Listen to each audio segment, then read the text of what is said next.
O ngayon, mga kababayan, dito na tayo sa last topic natin kasi I think sumobra na tayong masyado. Ito kasi po, kailangang pag-usapan natin. This is the report from GMA Online. Dali lang po. Massive meteor, sabi dito, shower. Bakit kasi sila nagbalita nito? Because it is a research. This was published kahapon. Massive meteor shower hit Earth in Moon 800 million years ago. Sa akin kasi yung pakagawa ng balita nila. Iwan ko sa inyo. May mali siya eh. So, parang ang ibig sabihin nila, kung tinamaan 800 million years ago, nagka-meteor shower dito sa mundo, umulan ng apoy. Pati yung buwan, umulan din ng apoy doon sa buwan. Ang ibig sabihin, if it happened millions of years, it could happen again in the future. So, yun ang dating sa akin. Iwan ko po sa inyo. So, with that, sabi ko, kailangan pag-usapan natin ito. A giant meteor shower bombarded Earth in the Moon 800 million years ago with more than 30 times the force of an asteroid strike that killed the dinosaurs. New research showed Tuesday. Just confirming this. Many research. O ngayon, ano niya, Mr. Maravillas, naniniwala kang umulan noon ng apoy? 800 million years? Ay, hindi man po ako naniniwala 800 million years ago yon. Alam ba ninyo, mga kababayan, biblically speaking, ang mundo natin, hindi pa lumampas yata ng 15,000 years of existence. We have a young earth, mga kababayan. Based on the scripture, mahaba na ang 15,000 years of existence ng mundo. Biblically speaking, if we track down the history of creation, we go back to the story of creation. Adam and Eve was created around 4,000 BC. Ang ibig sabihin, 4,000 years before the birth of Jesus Christ in a timeline, kung you draw a timeline. So ngayon, ang taon natin is 2020. So ang ibig sabihin, the age of the earth would not be more than 7,000. It could be 6,000 years pa lang. Ngayon, paano ko nasabi? May mga nag-aral din po dito, and I think I have to, anong ginawa nitong itong mga scientists natin na believers sa evolution, the instrument of Satan to confuse people. Ito yung itinuro sa mga tao para hindi po tayo maniwala that all the things that we see around us, including this earth, and human beings, and all the hosts in heavens, di tayong maniwala na created by a powerful God. Yun ang gusto nilang mangyari. Now, is this, ano ang tawag doon? Do I have a proof on it that can be defended by science? Meron po. Ngayon, kasi mahaba siyang discussion, mga kababayan, ikuan ko na lang sa inyo ang reference. You just search in your Google. I-Google lang po ninyo. Creation Science. Akala ninyo walang science yung creation? Ang alam natin, creation story in the Bible, there is a creation science. The authors of this are scientists, but they are believers in the scripture. And they prove it from their studies of theology, archaeology, at lahat ng logy. Including biology and theology. Basta't lahat logy. Para hindi ninyo ako pagdudahan, mga kababayan, I refer you to that creation science.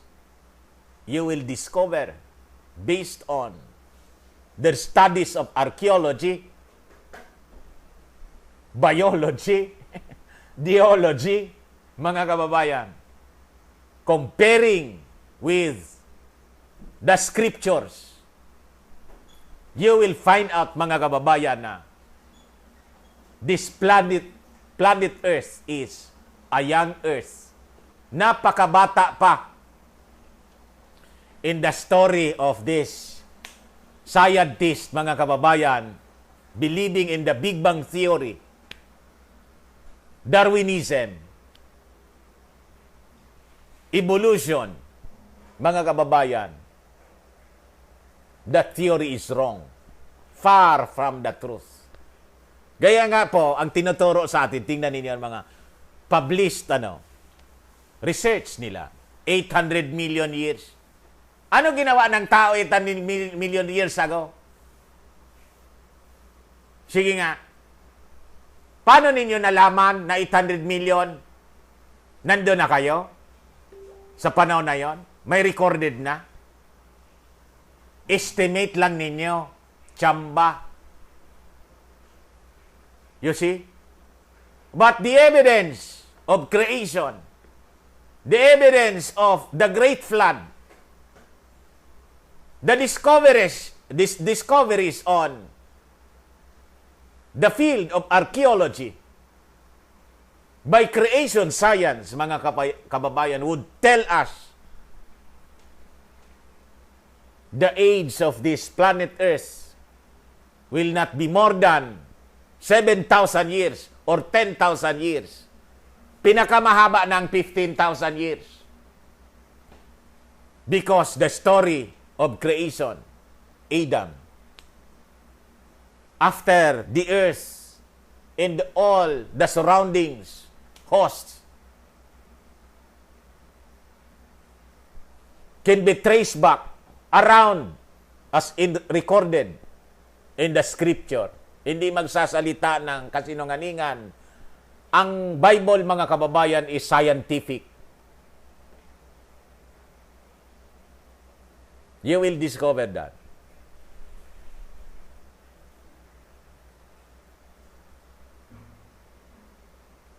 Not more than 4,000 BC, nang ilalangin ng ating Panginoong Diyos Ama sa langit, si Adan at si Eva. So, we are residing in a very young earth. In this earth, we last for the next millennium, mga kababayan. Taliwas sa prediction ng mga globalist, climate change scientists, that pag hindi niya natin binago yung economy natin, we do our activities in this earth, this will not last for the next 100 years. Ano? Yan ang prediction nila. Ni pag 2050 nga daw, parang extinction na po ito. Nasa extinction level na po tayo. Yan ang mga prediction nitong mga doomsday, prophets, the believers of the climate change. Sabi ko sa inyo, they are liars.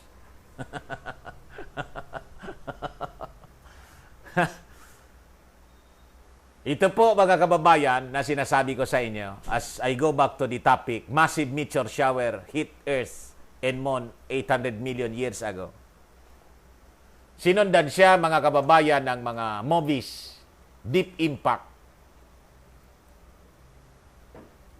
Kagabi nga may pinapanood ako 2014 movie, yung Age of Tomorrow. Ganon din yung theme, mga kababayan.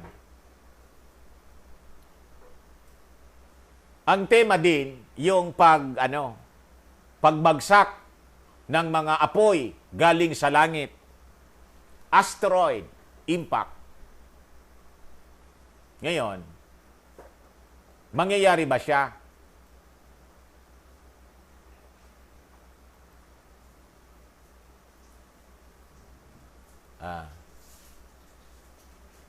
Dali lang po. Ito yung latest ngayon. As reported by India Times.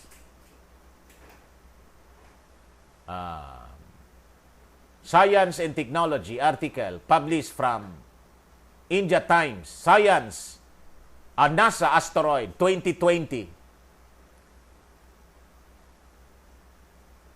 Approaching Earth, July 24. Ito.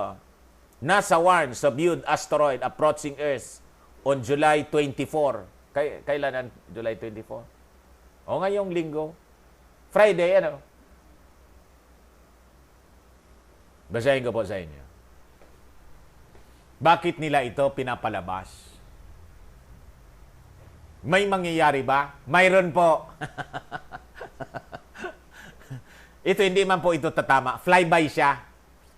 National Aeronautics and Space Administration has issued a warning that a huge asteroid 2020 ND, will move past Earth on July 24. There is also information of 2 asteroids that are expected to whiz past our planet on Sunday. Anong Sunday? Ngayong Sunday? 28. Kita niyo, sunod-sunod na po siya.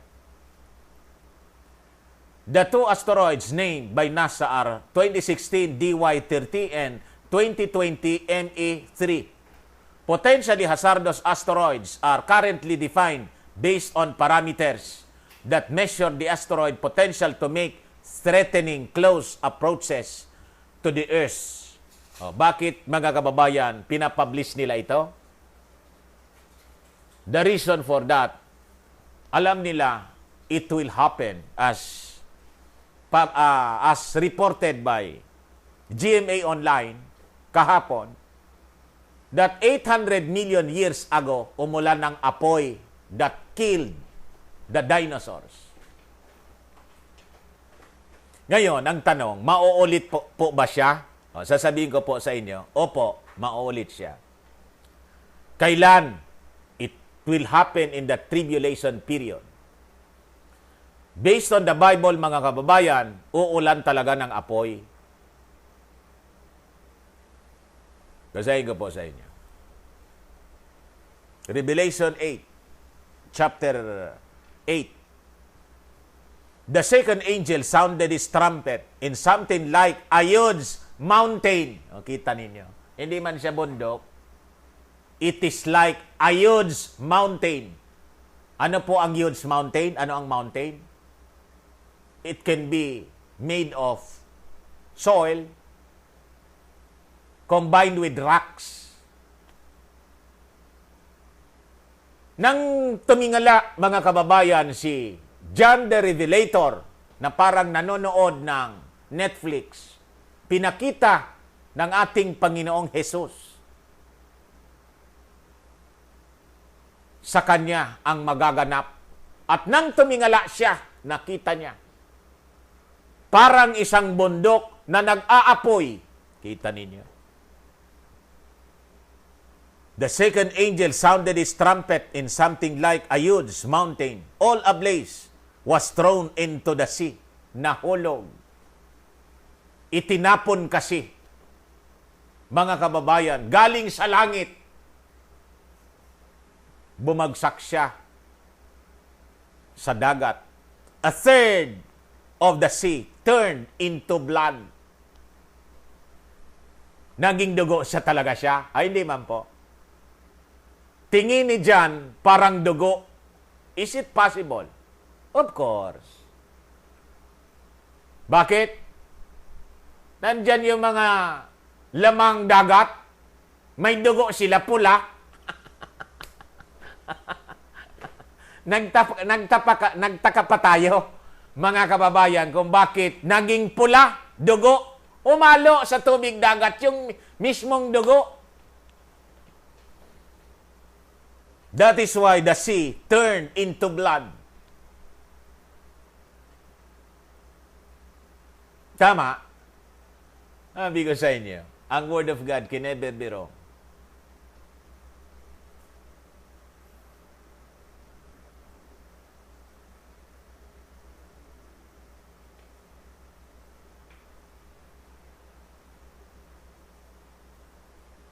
In Jeremiah 51 verse 25, Behold, I am against you, O destroying mountain, you who devastate the whole earth, declares the Lord.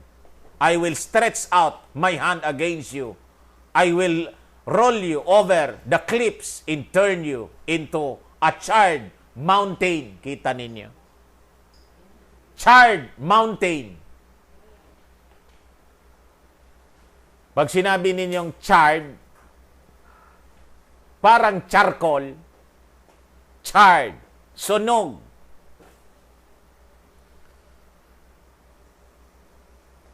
In Zechariah chapter 13 verse 8, in all the land declares the Lord, 2/3 will be cut off and perish, but 1/3 will be left and eat.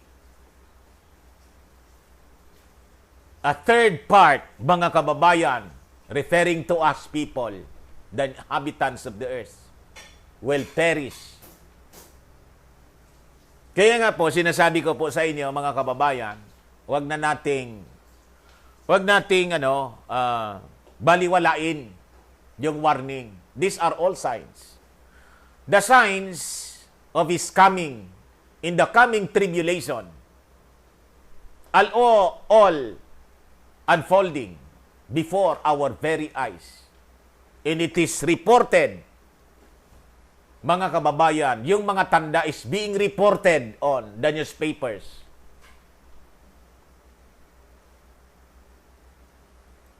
Ganun pala yun. Sabi sa Revelation chapter 6 verse 13, And the stars in the sky fell to earth as figs dropped from a fig tree when shaken by strong wind. Nang makita ni Saint John, tumingala siya sa langit, parang niyog-yog ng malakas na hangin, yung mga bituin, nagsipag, bagsakan sa mundo. You see? Nakita na ninyo yung Deep Impact movie? Asteroid Impact? Umulan ng apoy, umulan ng bato, dahil yung bida tinaniman ng nuclear weapon. The intention, mga kababayan, is to divert. Ayun. Comes now the fragments of the asteroid raining the earth. Kala ninyo mo bilang yon?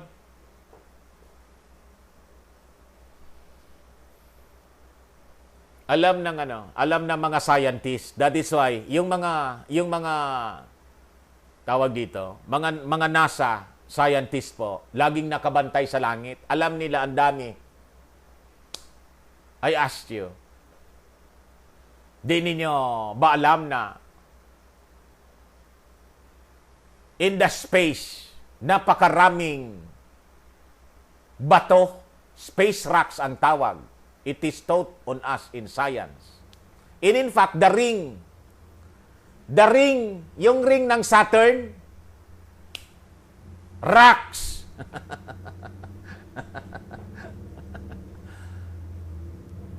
Rocks yun, di ba? Ayun. Ring ng Saturn yun. Ang mangyayari po kasi sa tribulation, yuyug-yugin yun ng ating Panginoon. It is described in the Word of God. Pati nga yung mundo natin, babalik ta rin ang ating Panginoon, upside down pa. Kaya kung may mga news tayong nababasa about the magnetic reversal, simula na po yon. Simula na yon. It will affect the planet Earth, and not only the planet Earth, the entire universe, the solar system, the planets, mga kababayan, mawawala siya sa kanilang kinalalagyan. And it was described in the Word of God. And that's the term, shaken. And look, mga kababayan, there will be signs in the sun, in the moon, and stars, upon the earth, perplexity among nations.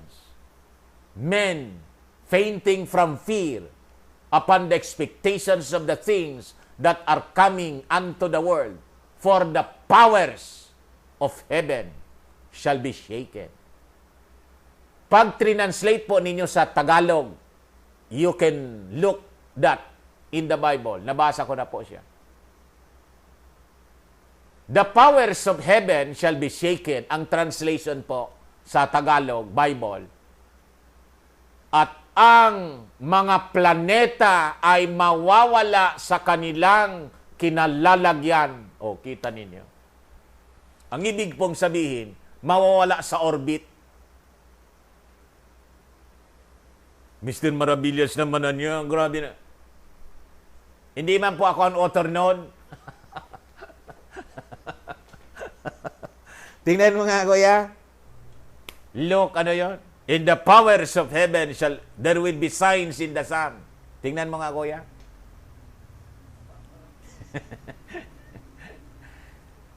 Para yung reference natin makita po ninyo. Anong ibig ko pong sabihin, mga kababayan? Anyway, nakuha ko na rin. Anong ibig sabihin nun? The Word of God is true. Kaya po, mag-ready tayo. Because the tribulation period, mga kababayan, is coming. We're so close to that. Hindi lang po COVID ang problema natin. There will be signs in the sun. Hindi lang po COVID. Kaya nga po, lagi kong sinasabi, look up. May COVID ka, tapos may mga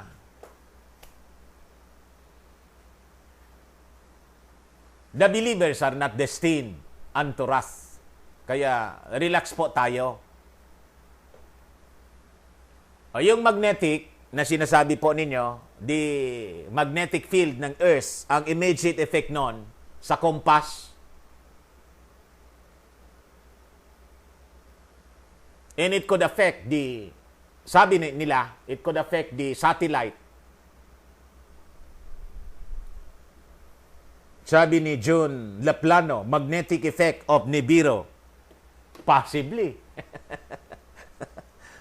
Saan yun? 25. Luke 21:25. And there shall be signs in the sun, and in the moon, and the stars, and upon the earth, distress of nations, with perplexity, the sea and the waves roaring. Ang ibig sabihin po nito, the sea and the waves. Tutunog yung dagat kasi nga, aalsa yung waves. Men's hearts failing them for fear and for looking after those things which are coming on earth, for the powers of heaven shall be shaken. So yung mga planets, mawawala po sa orbit. Mawawala siya. Ang ibig sabihin nun, ang ating Panginoon will stop the law of gravity. Siya yung may gawa nun eh. Ang napakaganda ng lalang ng ating Panginoon sa the heavens, the earth, the first, everything. Mga kababayan, He hangs the earth from nothing. Ano yung nagkukontrol? Bakit hindi nagbabanggaan? Ayun. Pwede tayong bumangga o bumagsak sa atin yung buwan. Bakit hindi bumabagsak yun? Gumaganon-ganon lang yung buwan. Oh. Lalapit, babalik sa dati. Yung ikot niya, constant siya. Yung bilang nga ng pag-ikot ng buwan, binilang ng mga magagaling. Di ba? That is why we have 365 years. Scientific yun lahat. Nakabase yun, mga kababayan, sa ikot ng mundo sa araw. Kita ninyo? At yung pagbaba at pagtaas ng, anong tawag doon? Dagat. Yung tide. Low tide, high tide. Konektado yan po doon. Tidal wave. Konektado po yon sa buwan. Kita ninyo. Ganon katindi ang ginawa ng ating powerful God. So, ano ang punto natin po dito? All these are now coming to pass. Be prepared. Pagandaan po natin, at yung paganda po ang tama, it is spiritual preparation. Yan po ang totoo niyan. Yung physical natin, without the spiritual preparation, ang tawag doon? Yung risk.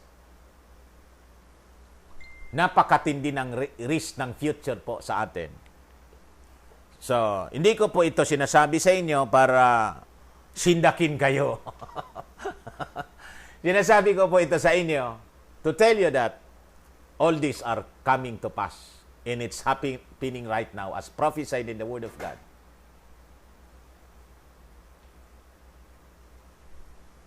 Maganda po tayo sa kanyang pagdating. Yun po ang mensahe ko po finally.